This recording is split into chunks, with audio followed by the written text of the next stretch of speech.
తరువాత రాశి వృశ్చిక రాశి. వృశ్చిక రాశి వారికి డిసెంబర్ నెలలో ఏ విధంగా ఉంది, వాళ్ళ రాశి వాళ్ళు ఏ ఏ పరిహారాలు చేయించుకోవాలి, ఎలాంటి దోషాలు ఉన్నాయి, అవన్నీ కూడా ఇప్పుడు గురువుగారు సవివరంగా తెలియజేస్తారు. 2024 డిసెంబర్ నెల 8వ రాశి వృశ్చిక రాశి. మేష వృశ్చికయోర్భౌమ. మేషరాశి పూర్తిగా బాగాలేదు అని చెప్పాను. ఇప్పుడు కూడా వృశ్చిక రాశి కూడా అట్లాగే కనపడుతుంది. అయితే చాలా భగవంతుడు ఎందుకు ఇట్లా చేస్తాడో అర్థం కాదు.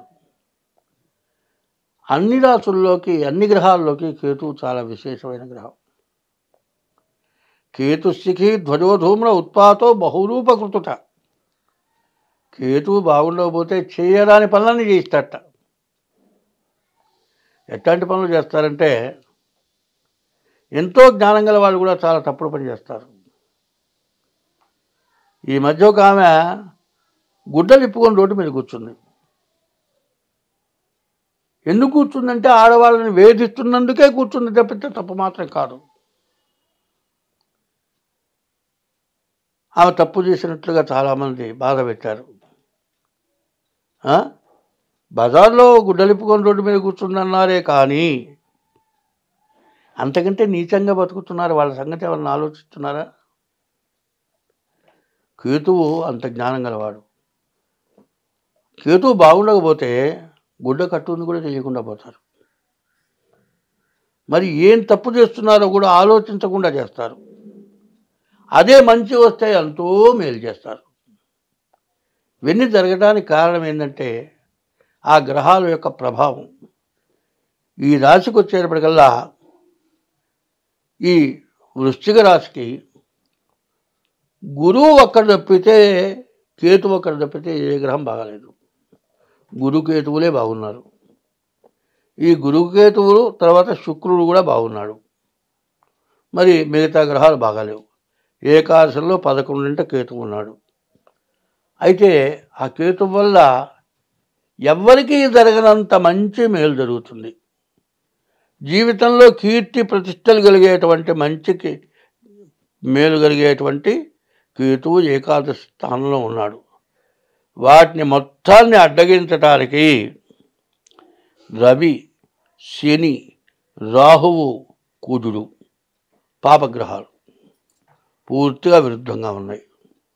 అయితే ఈ రాహుకేతువులు ఎట్లా ఉన్నారంటే వాళ్ళకి 2 రకాల అధికారాలు ఉన్నాయి. ఎందుకు ఉన్నాయంటే అమృతపాలన చేస్తున్నారు దేవతలు. రాక్షసులందరినీ ఒక లైన్లో కూర్చోబెట్టారు. మరి దేవతలందరినీ ఒక లైన్లో అందరికీ పోస్తాం అమృతం తాగుతురు కానీ దేవతలు మోసం చేయదలుచుకొని అమృతం పోస్తున్నారు. ఈ రాహుకేతువులు పెద్ద తెలివి గలవాళ్ళు. దేవతల మధ్యలో వచ్చి కూర్చున్నారు. వీళ్ళు అమృతం తాగారు, మిగతా వాడికి అమృతం దొరకలే. వాళ్ళు అమృతం తాగిన విశేషం చేత గ్రహాలు 7. ఆదివారం దగ్గర నుంచి శనివారం వరకు ఎన్ని గ్రహాలు, ఎన్ని వారాలు? 7 రోజులే. 7 రోజులు. ఈ 2 రాహుకేతువులకి 9 గ్రహాలు అయినాయి. ఈ 7 గ్రహాల మీద అధికారం వాడికి వచ్చింది. 7 గ్రహాలని ఒక కంట్రోల్ చేసి వాళ్ళని ఎన్ని తిప్పలు పెట్టాలో అన్ని తిప్పలు పెట్టగలిగిన శక్తి వాడికి వచ్చినాయి. అదే కాదు, గ్రహణం వస్తే సూర్యచంద్రులను కూడా వేధిస్తున్నారు. అదే కాదు, మంచి జరిగితే కేతువు వల్ల జరిగేటువంటి మంచి ఎవరికి జరగదు. అదే ఐశ్వర్యం చూడాలంటే, రాచరికం చూడాలంటే రాహువు కంటే మించివాడు లేడు. అటువంటి కేతువు బాగున్నాడు. కానీ శని, రాహు, కుజుడు, రవి గ్రహాలు బాగాలేవు. దానివల్ల మరి జాగ్రత్త పడాలి అంటే మిగతా గ్రహాల యొక్క మంచిని చూసుకోవాలి. మరి ఒక పెద్ద మూట మోసుకుపోవాలంటే ఎంత తిప్పలబడ్డా ఇంటి దగ్గర చేరాలంటే దించుకుంటూ ఒక రోజు పోయేదానికి 3 రోజులు నడిచేదాన్ని మోసుకుపోయినట్లుగానే ఈ గ్రహాల నుంచి తప్పించుకుపోవాలి అంటే ఈ తగిన గ్రహాలన్నింటి కూడా శాంతి చేయాలి. రవికి 6000 జపం చేయాలి, రాహుకి 18,000 జపం చేయాలి, శనికి 19,000 జపం చేయాలి, కుజుడికి 7,000 జపం చేయాలి.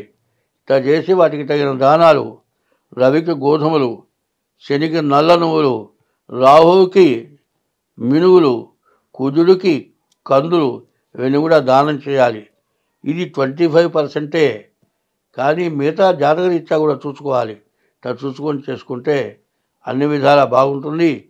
అయితే భగవంతుడు ఎట్లా ఇస్తాడంటే ఒక విపరీతమైన మంచిని ఇస్తాడు, విపరీతమైన చెడుని ఇస్తాడు. దీంట్లో మానవుడు దేని మీద ధ్యాస పెట్టి ప్రవర్తిస్తాడు అనేది పరీక్షిస్తాడు మానవుణ్ణి. ఈ పరీక్ష నుంచి నెగ్గాలి అంటే చెడు నుంచి తప్పించుకోవాలి. ఈ చెడు ఎట్లా ఉంటుంది అంటే బాగా వివరించి చెప్పాలంటే స్త్రీ వ్యామోహం కానీ, స్త్రీకి పురుష వ్యామోహం కానీ ఆయుష్ని క్షీణింపజేసేది. అదే లెక్కేస్తే యవ్వనం కూడా చాలా కొద్ది. మానవ జీవితంలో యవ్వనం చాలా కొద్ది. ఆ కొద్దిలో ఎక్కడైనా తప్పుడు అడుగు పడితే జీవితం ఎంత నాశనం అయిపోతుందో తెలుసా? యవ్వనంలో తప్పుడు అడుగు పడుతుంది మగవాళ్ళకి కానీ ఆడవాళ్ళకి కానీ. తర్వాత వాళ్ళు వ్యర్థులైపోతున్నారు. వాళ్ళ బాధలు ఆలోచించే వాళ్ళు లేరు. అట్లాగే గ్రహాల యొక్క బాధలు కూడా అట్లాగే ఉంటున్నాయి. ఒక్క గ్రహం ఎంతో మేలు చేసే టైంలో 4 గ్రహాలు చెడు. అది మనుషుల్ని సర్వనాశనం చేస్తుంది. చూడండి, ఎంతోమందిని చూస్తున్నాం కదా, వయసులో ఎంత ఉత్సాహంగా ఉన్నారో, వృద్ధాప్యంలో అంత హీనాతిహీనంగా బతుకుతున్నారు. ఆ టైంలో మేలు జరగాలంటే భార్యాభర్తలుగా ఉంటేనేగా మిగతా వాళ్ళు చూసేది. అట్లా కాకుండా విడిపోయిన వాళ్ళు ఎంతమంది ఎన్ని బాధలు పడుతున్నారు. కాబట్టి ఇదంతా ఎందుకు ఇంత చెబుతున్నానంటే మానవత్వం అంటే ఎప్పుడు కూడా మంచిని చేకూర్చేది మానవత్వం. ఈ మానవత్వం ఎప్పుడైతే కలిగి ఉంటుందో మంచి నేర్చుకుంటారు. ఎక్కడైతే తప్పటడుగు పడ్డదో జీవితాలు పనికి రాకుండా పోతాయి. అదే ఈ 9 సంఖ్య కూడా అంత విశేషమైంది. నవనాయకులు అన్నారు, నవరత్నాలు అన్నారు, నవరంధ్రాలు అన్నారు. ఇవన్నీ కూడా ఎటువంటివి? ఎక్కడ ఏ తప్పటడుగు పడ్డా జీవితం మొత్తం భ్రష్టత్వం పట్టిపోతుంది. కాబట్టి ఈ రాశి వాళ్ళు చాలా జాగ్రత్త పడాలి. డేట్ ఆఫ్ బర్త్ ద్వారా కానీ జాతకం కానీ చూపించుకోవాలి. ఎప్పుడు కూడా మనం కడుపుకి తినటం కాదు ప్రధానం, ఒకళ్ళకి పెట్టడం ప్రధానం. మనం బతకాలి అంటే మన్ని బతికించిన వాళ్ళని మనం బతికించాలి. మన్ని బతికించిన వాళ్ళని మనం బతికించడమే కాక మన పిల్లలు, మన తల్లిదండ్రులు మనం జాగ్రత్తగా చూస్తేనే మన పిల్లలు మనం జాగ్రత్తగా చూస్తారు. కాబట్టి ఇది బాగా గుర్తుపెట్టుకోవాలి. పిల్లల కళ్ళతో చూస్తుండగా తల్లిదండ్రులను హింసిస్తే పిల్లలు పెద్ద అయిన తర్వాత మిమ్మల్ని సరిగ్గా చూస్తారా అనేది ఆలోచించుకోవాలి. అట్లాగే మంచి అనేది ఎట్లా ఉంటుందంటే నల్లరాయి, కొండరాయి పగలగొడితే పగలనటువంటి రాయిని తీసుకొచ్చే విగ్రహం ఎందుకు చేస్తున్నారంటే అందులో దైవాన్ని చూపిస్తున్నారు. ఆ దైవాన్ని చూడాలంటే కఠినమైన హృదయం ఎట్లా ఉంటుందంటే కచ్చ వస్తే చచ్చిన తర్వాత కూడా పొడుస్తాడు. ప్రేమ కలిగితే తను తినేది మానుకొని అవతలవాడి పెడతాడు. అట్లాగే మీ జాతకాలు సక్రమంగా ఉండాలంటే ముందు సంపాదించిన దాంట్లో 6వ భాగం దానం చేయాలి. నీ మంచికి